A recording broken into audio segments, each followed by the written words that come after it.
Aliaw. Kayo po ang nagbibigay ng tapang at lakas sa aming buong team. Plano po magsalita ng kalahating oras. Pero 10:42 na. Kailangan po natin matapos bago tayo abutin ng ating gabi. Kaya hindi na po ako magsasalita ng napakahaba. Gusto ko lang pong bigyan-tiin ang inyo pong aasahan kung ipagkatiwala niyo po sa aming team ang inyo pong mga sagradong boto. Lahat po ng narinig nyo at nakita mula sa aming team sa nagdaang ilang buwan na kami po ay umikot sa bawat sulok ng ating lungsod ng Pasig. Yan pong lahat ay makikita, mararamdaman at matitikman ang ginhawa sa loob lamang po ng 3 taon. Hindi po namin kayo paghihintayin. 3 taon lang po ang aming hinihiling upang matupad namin ang ating kolektibong pangarap na magkaroon po tayo ng maayos, kumpleto at libreng ospital para sa mga Pasigenyo. Dagdag nyo na rin po yan ang aking po talagang isinusulong rin na magkaroon po tayo ng sarili nating universidad dito po sa ating lungsod. Isang universidad na magbibigay ng pagkakataon sa mga anak ng mga mahihirap at ordinaryong Pasigenyo na tapusin ang anumang napupuso ang kurso ng kanilang mga anak. Dahil ako po ay naniniwala na ang ating pong diploma sa kolehiyo ay isa pong pasaporte sa isang matino, maginhawa at maayos na buhay para sa ating mga kabataan. Sa panahon po ng Team Kaya This, wala na po tayong scholarship. Dahil ako po ay naniniwala na ang grade ng isang bata ay hindi sapat na batayan upang husgahan ang kinabukasan na nag-iintay sa kanya. Marami po sa atin, kasama natin, mga hindi naman po mga magagaling at masisipag na estudyante, pero pinalag po sa kanilang paghahanap buhay at pagnenegosyo.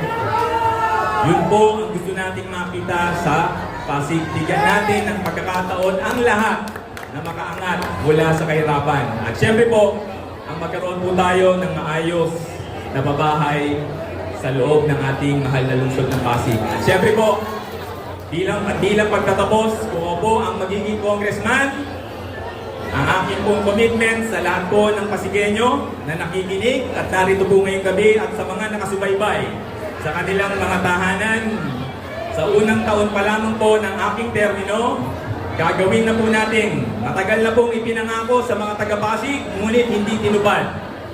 Dagdagan na po natin ang ating pong mga congressman nang sa ganon, meron pong dagdag na representasyon at pondo taon-taon ang mga Pasigenyo na magagamit para po sa pangangailangan ng mga taga-Pasig.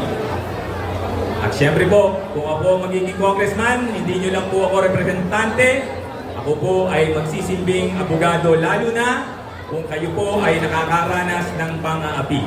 Hindi po kami papayag na sa panahon po, lalo na ni Ate Sara, na may maagrabyado at maapi na Pasigenyo. Sa Team Kaya This, Pasigenyo po ang uunahin, hindi ang mga taga-ibang bayan.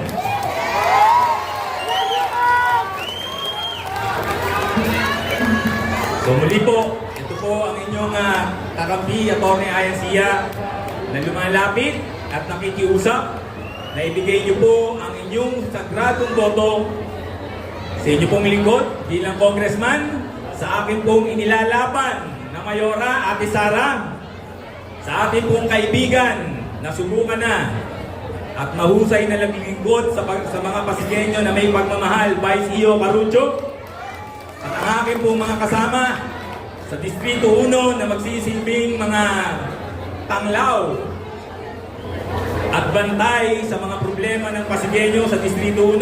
Gusto ko pong isa-isahin ang ating pong kaibigan, anak ng ating pong hinahangaan din na konsyal ng bayan, Rex Valderrama po. Palakpakan po natin ang aking pong pinsan, na isang mahusay na leader, Cabron Angeles. Isa rin pong mahusay na naging kapitan ng matagal na panahon sa Oranbo.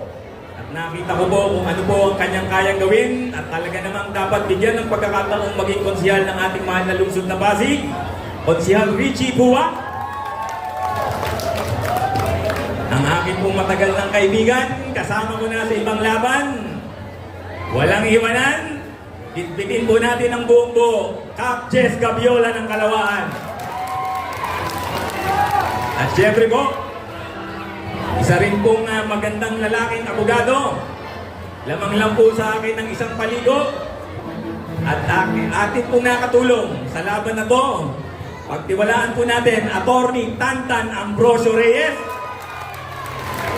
At syempre po, sa Distrito 2, ang aking naging malapit na kaibigan sa nagdaang ilang buwan na kami po ay magkatulong na iniaangat at inilalaban ng aming team, Konsihal Kate de la Cruz.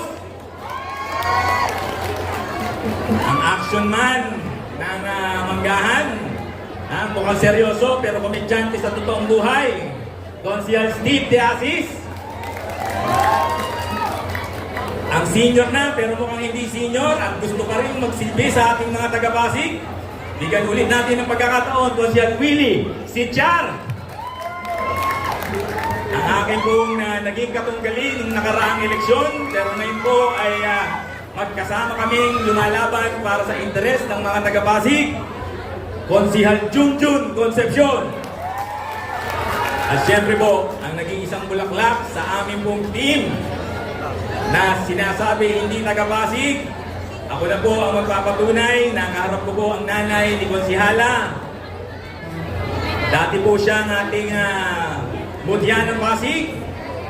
Tulungan din po natin maging konsihal ng ating mahal na lungsod, Konsihala Aramina.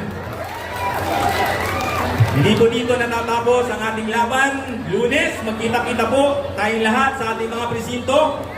Agahan po natin ang ating pagboto at isigaw na sa 2025 ang tunay na programang mag-aangat sa buhay ng mga Pasigenyo ay dumating na. Muli po, ito ang inyong kakampi, Atty. ISIA. Isang magandang gabi po sa ating lahat. Salamat po.